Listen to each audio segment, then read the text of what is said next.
Clemson, Miami should be competing at that level, but for whatever reason, just isn't. But yeah, I mean that sounds about right.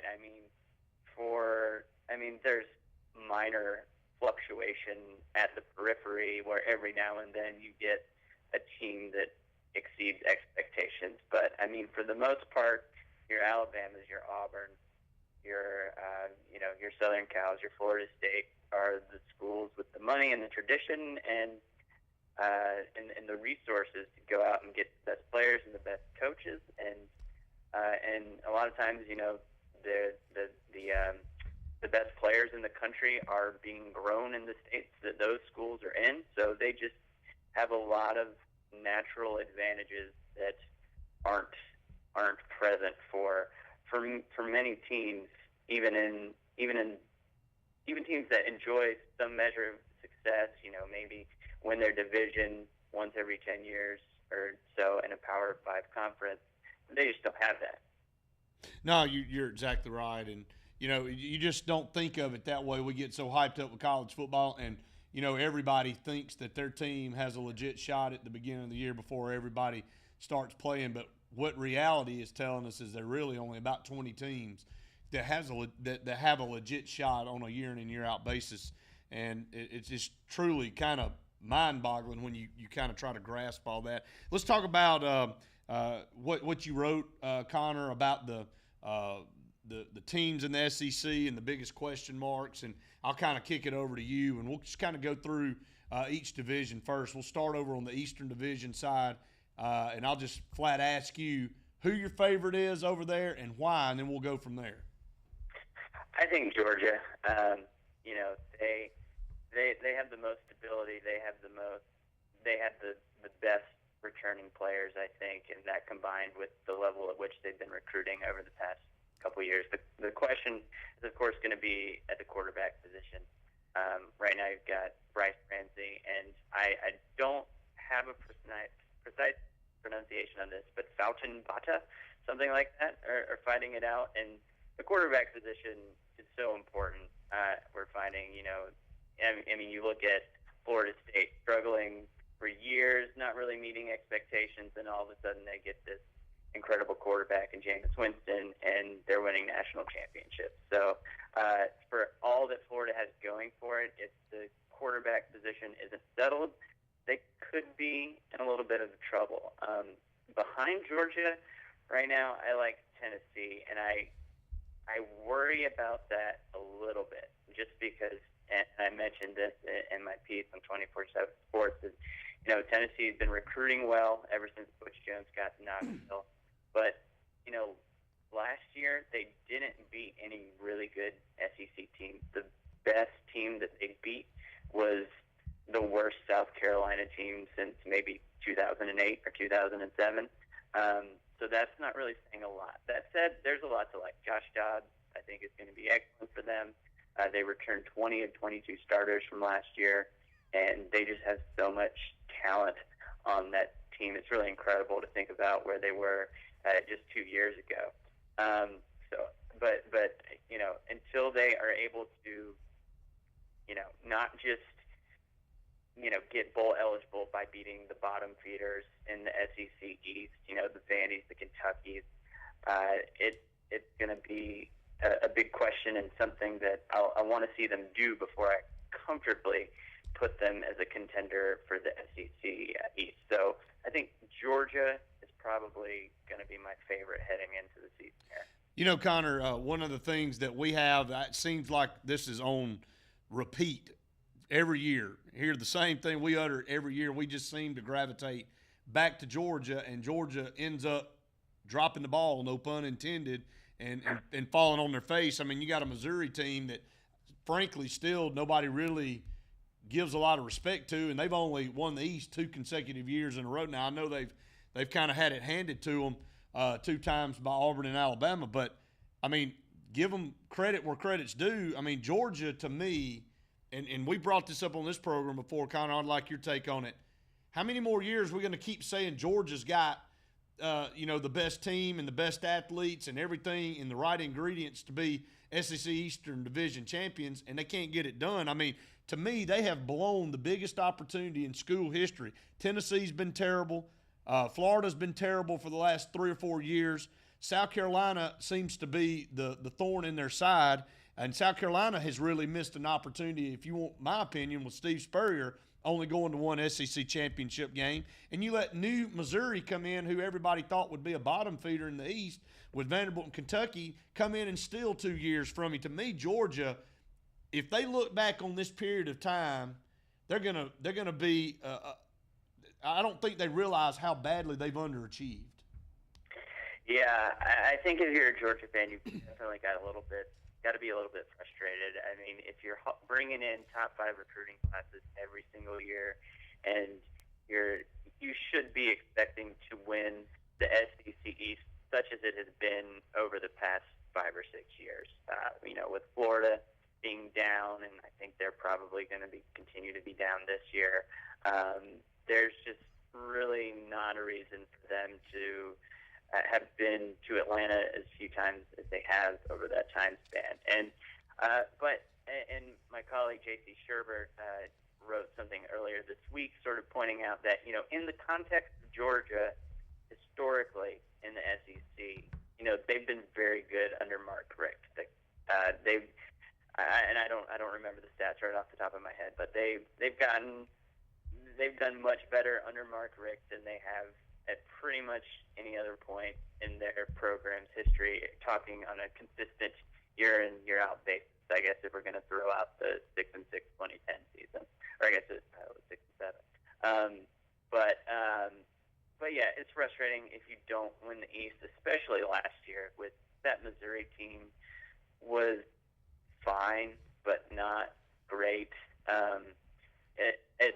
I think that's got to be really frustrating for that Missouri team last year with almost no offense, one that Georgia absolutely blew out, but because they couldn't take care of business against the South Carolina team that turned out to not be very good, and a Florida team that wasn't very good, they ended up getting shut out of the championship game, even though they were probably the best team in the East. But that are you going to look at making a change? I really doubt it. But it just seems like, yeah, Connor, it just seems like that's the mojo and that's the mantra for Georgia football.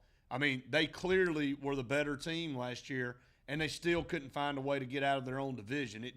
It's got to be the most frustrating thing for a Georgia fan that you can go through to lose to that Florida team, kind of cap their season off. Let's shift over to the Western Division side. Obviously, most of our viewers very intrigued what you would say about Auburn and Alabama. I think if I'm drawing arrows or straight lines or downward arrows, I've got 2 upward arrows right now by 2 teams in the West, and it's Auburn and Alabama. I've got a straight line by LSU and A&M, and I've got a downward trending arrow with Ole Miss, Mississippi State at the bottom. I mean, that's just the way I see it now. I know a lot of people may say, Ole Miss, hold on just a minute. Ole Miss may have a chance, but there's a lot of publications that have Mississippi State finishing dead last in the West. Yeah, I think Mississippi State in last sounds about right. They lost so much from last year's team, and they've got Dak Prescott coming back, but they only have 9 returning starters on that entire roster, and it's pretty much going to be Dak Prescott trying to do everything by himself. I mean, maybe somebody will step up, but Mississippi State does not recruit anywhere near the level of any other program in that division. Maybe, I guess, Arkansas, but so I think they're in for a big drop off. I think Bovada put out their Heisman odds last week, and Dak Prescott was at the top. Yeah, I didn't understand that at all. I don't see that. Yeah, he does not have the supporting cast to pull that off, I don't think. I think it's going to be a tough year for Dan Mullen, I think. I mean, they had a tremendous year last year, and hats off to him. And, after, the way they sort of developed those 3-star guys into what they were able to be last year, you hate to count them out, but I'm just looking at the talent coming in, it's just hard to see them coming anywhere close to repeating that kind of performance. I do, though. You mentioned Ole Miss trending down. I am kind of really bullish on Ole Miss heading into the year. They bring everybody back on that offense except for Bo Wallace, and if Chad Kelly can be good, and there are a lot of reasons to put a lot of ifs in front of Chad Kelly, but I mean he was incredible for East Mississippi Community College last year, and mind you, it's community college, but those 48 touchdowns or something like that, that is that. Yeah, Connor, maybe I did misspeak. I did have a downward trending arrow on Mississippi State, but I had a flat line on Ole Miss, and okay. I misspoke there, and I do have one more upward trending arrow in the Western Division. It's a team I left out was Arkansas, but I'll let you go back and finish up with Ole Miss. Yeah, I mean Ole Miss, Mel Kiper after the draft a few weeks ago, he went ahead and put out his top 10 or 15 or whatever it is for the next year's NFL draft in 2016, and Ole Miss had two guys in the top four, Laramie Tunsil and Robert Kandiche. And this is the year that incredible class that Hugh Freeze brought in are juniors, and presumably their last year in college. So I think this is a great shot for them. They have a lot coming back. If the quarterback situation is figured out and is decent, and with Laquan Treadwell coming back, and hopefully for their sake being healthy after that gruesome injury against Auburn last year, I think they're going to be really explosive. They've got a lot coming back on defense. They only lost two guys to the NFL last year on that side of the ball. I think Ole Miss could be really good. I've seen them around number 15 or so in a lot of preseason top 25. I would put them around 5, honestly. Wow. Okay. And, I'm just. Well, and I think one positive for Ole Miss going into the season is that they don't have Bo Wallace anymore. So I think that might be addition by subtraction. I mean, absolutely. I think they improve in the quarterback position, and you're right, they do have a lot of talent, but this could be their year. But I've got a flat line by them because I want to be proven that they can do that. But I do have an upward trending arrow by Arkansas because I think Brett Bielema did a tremendous job coming down the stretch with Arkansas. We'll see how they're able to compete in the Western Division because Auburn, Alabama, and LSU and A&M are at the top of that heap along with Ole Miss. So, I mean, the wins are going to be few and far between, but I think Arkansas is a scary team. Yeah, I mean, that defense lights out towards the end of the season. What worries me a little bit with them is how much they lost from that run defense that was just absolutely brutal for opposing offenses down the stretch. Trey Flowers, Martrell Spate, and Darius Philon all gone to the NFL, all SEC guys. But on the offensive side of the ball, they've got a lot of people coming back. They've got that two-headed running back tandem, and their quarterback Brandon Allen. I kind of wonder if this isn't the year that he's finally a little bit more comfortable, and Bielema is willing to open it up a little bit through the passing game. If that offense can take another step forward and not be so one-dimensional, and at the same time, the running game has been so incredible with Jonathan Williams and Alex Collins that you almost wonder if you even need to pass. And their run-pass ratios have been some of the highest in the country. But if Brandon Allen can take another step forward, that might make up for what might be a small step back on that defense. We've got Connor Tapp on the phone with us with 247Sports.com. Finish this up here, Connor, on the Western Division side. Auburn, Alabama, LSU, and A&M at the top. Does A&M and LSU jump back up in the mix this year to compete with Auburn and Alabama for a Western Division title, or are they a mid-level Western Division team? LSU is always a team loaded with talent, and it's just when they get that quarterback position right, they have a really good year. And so we'll see what happens with Brandon Harris and Anthony Jennings.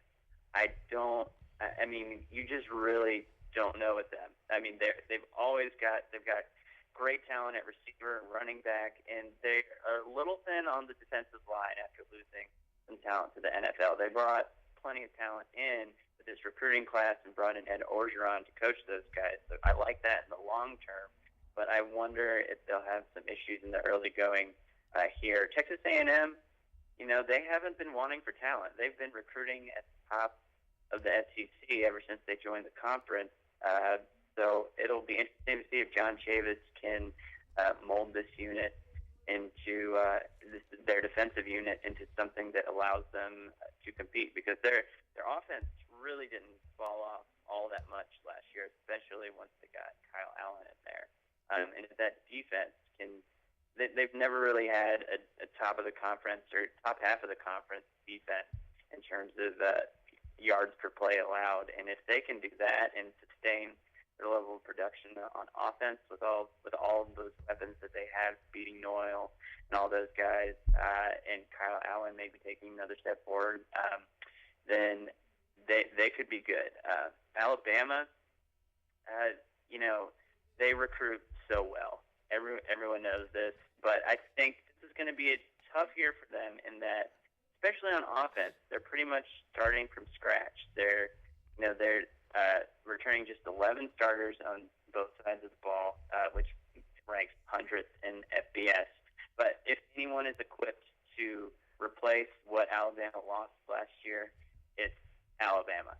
And far be it from me to count out Nick Saban, but I think if this is a team that makes a national championship run, considering what they lost, I think it'll be one of his better coaching jobs, especially when you think about some of those tough early games that they have, the neutral site game against Wisconsin, at Ole Miss in week 3, and then at Georgia at the beginning of October.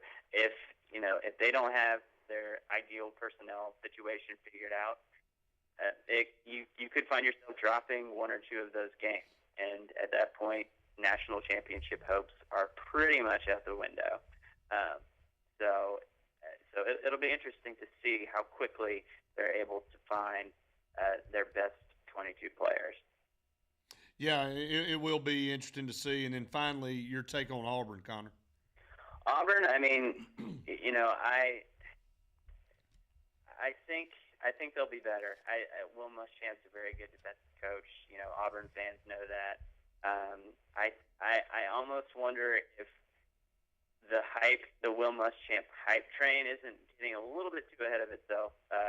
But I do think Jeremy Johnson is going to be great at quarterback for them. Even filling in as needed over the past couple of years, you could just tell he is going to be a good one when he finally gets the reins to the offense. And Gus is just so good at running that thing. I think the defense, probably takes a step forward. And Auburn was not that bad last year. Disappointing end of the season with the way things went, but I think they'll be better. They were 76th in yards per play defense allowed last year. That's not good, especially by Auburn standards. But so I think they improve a little bit. I think the offense is always going to be fine under Gus. So I think they'll be right there in the mix, where the top of the SEC West is not as bulletproof as it has been in previous years, where you've had these Alabama teams coming back with just zero or almost zero question marks going into the season. So I think, you look at Alabama, Auburn, LSU, Texas A&M, even Arkansas, it's going to be a really interesting battle there. It might not be that. I don't think the teams will necessarily be as good as they were last year, but in terms of parity throughout the conference, and maybe with the exception of Mississippi State, I think it's going to be a really close spot all throughout the season. Well, just got to ask you, you picked your favorite in the East. Who's your favorite in the West? Got to get one. Oh, boy. I'm going to go with Ole Miss.